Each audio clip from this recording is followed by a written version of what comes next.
Kami masih di segmen Tanya Jawab COVID-19, masih bersama Dr. Fahri, dokter spesialis paru yang sudah terhubung melalui saluran Skype bersama kami.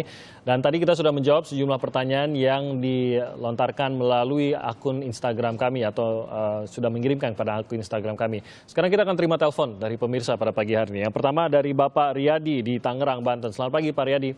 Pagi Mas Timothy. Pagi Pak Riyadi. Ya. Silakan Pak, pertanyaan untuk dokter. Ya, selamat pagi Pak Dokter. Ya, saya mau tanya gini dok, ya kalau demam berdarah itu kan sumber virusnya kan dari nyamuk. Nah, kalau misalkan ini COVID-19 ini virusnya itu dari apa ya gitu ya? Itu satu. Ini saya baca di media kan katanya sekarang itu Amerika sekarang sudah mencurigai apa namanya itu laboratorium virologi Wuhan, katanya dia lalai bahkan bermain-main dengan virus itu. Itu benar nggak itu? Satu. Yang kedua, COVID-19 ini kalau misalkan nempel di pagar besi atau di kendaraan ya, di motor atau di mobil, kemudian dia kan kejemur tuh. Apakah dia bisa mati nggak gitu dok? Oke, ya. Oke, baik, terima kasih. Terima kasih ya. Terima kasih Pak Riyadi sudah menghubungi kami. Nanti akan dijawab dokter. Kita terima dulu telepon dari Pak Syahril di Jakarta Selatan. Selamat pagi Pak Syahril.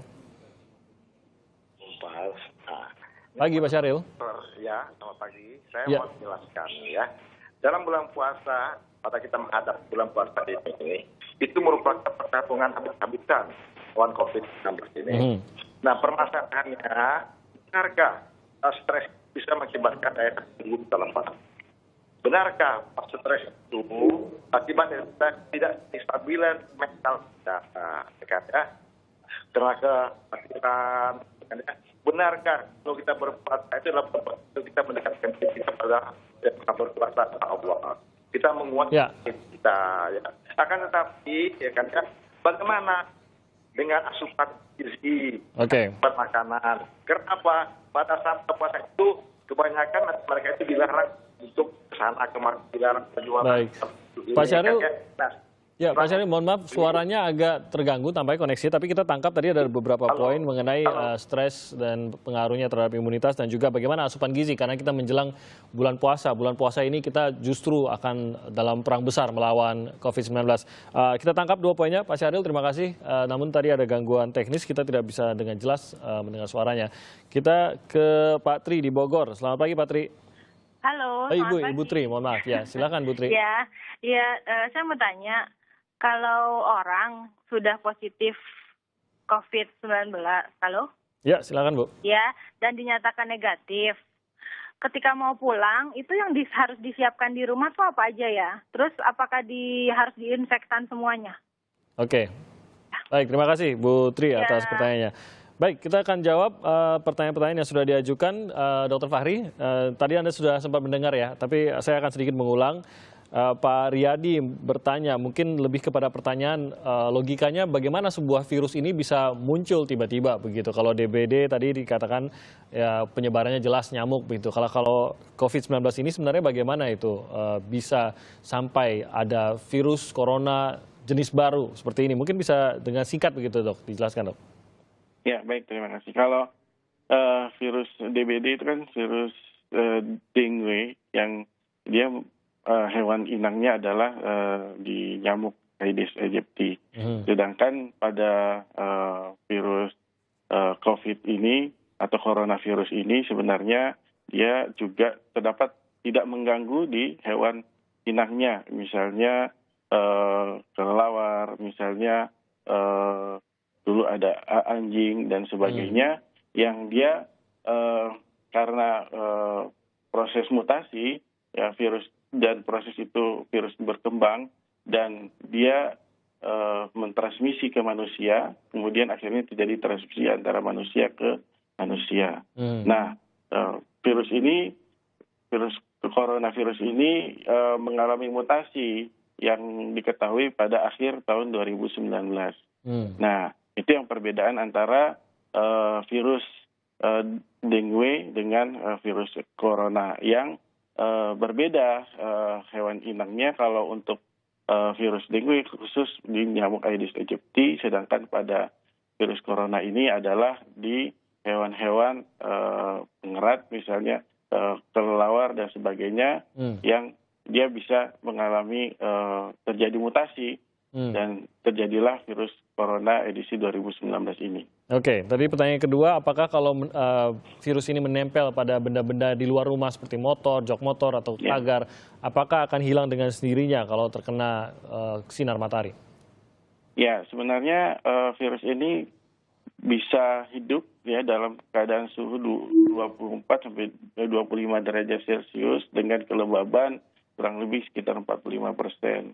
Jadi bisa hidup dalam kurang lebih selama 5 hari di benda-benda mati. Tapi dengan sinar matahari dan suhu yang melebihi itu, ya virus tersebut akan segera mati. Jadi itu bisa memudahkan proses untuk mematikan dari virus tersebut. Oke, hitungan jam kah atau bahkan lebih singkat dari itu? Kalau terjemur di tengah panas? Kalau perbandingannya kalau sekitar 25 derajat Celcius ya sekitar 5 hari berdasarkan penelitian, tapi kalau lebih dari itu ya tentunya akan lebih singkat lagi waktunya. Oke, siang-siang kita biasanya lebih panas daripada 25 derajat sih ya pasti ya, Dok. Oke, kita ke pertanyaan berikutnya.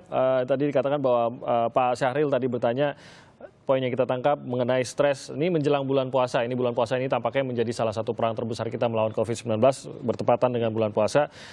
Bagaimana asupan gizi yang harus dijaga dan juga mungkin saja terpengaruh dari stres agar imunitas tidak turun, Dok? Ya, memang menjelang bulan puasa ini kita hendaknya menjaga asupan gizi kita dengan konsep gizi seimbang, dengan asupan protein, karbohidrat yang cukup sehingga memelihara imunitas kita. Tadi terkait dengan stres, memang stres yang dialami dapat menurunkan imunitas kita, sehingga kita sebaiknya untuk menjauhkan diri dari keadaan-keadaan yang membuat diri kita menjadi masuk dalam keadaan stres, sehingga imunitas kita terus terjaga. Oke, yang berikutnya, Dok, kalau memang akan menerima kembali pasien yang tadinya positif tapi sudah negatif dan akan pulang ke rumah, apa yang harus disiapkan? Seperti apa, sesering apa harus didisinfektan rumahnya? Ya, kalau pasien yang sudah kembali dari perawatan rumah sakit dan telah dinyatakan sembuh terhadap apabila menderita COVID-19 ini, maka yang dilakukan di rumah adalah kembali